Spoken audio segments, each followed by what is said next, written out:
Hi viewers, இன்றைக்கி நம்ம ஆட்டு மூளை பெப்பர் ஃப்ரை தான் பார்க்க போகிறோம். அதுக்கு கடாய் வச்சுக்கோங்க, எண்ணெய் ஊற்றிக்கோங்க, பட்டை லவங்கம் சோம்பு போட்டுக்கோங்க, கொஞ்சம் பொரியட்டும். ஒரு பச்சை மிளகா போட்டுக்கோங்க. பொரிஞ்சதுக்கப்புறம் வெங்காயம் போட்டுக்கோங்க. வெங்காயம் நல்லா பொன்னிறமாக ஆகிற வரைக்கும் நல்லா வறுத்துக்கோங்க, நல்லா வதக்கிக்கோங்க.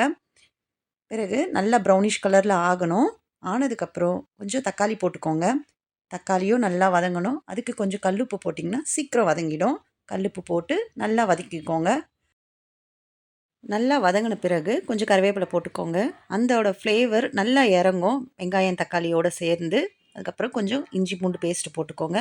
கொஞ்சம் நல்லா வதக்கிக்கோங்க. வதக்கின பிறகு கொஞ்சம் மஞ்சத்தூள் போட்டுக்கோங்க. அப்புறம் கொஞ்சம் மிளகாத்தூள், காரத்துக்கு ஏற்ற மாதிரி கொஞ்சம் மிளகாத்தூள் போட்டுக்கோங்க.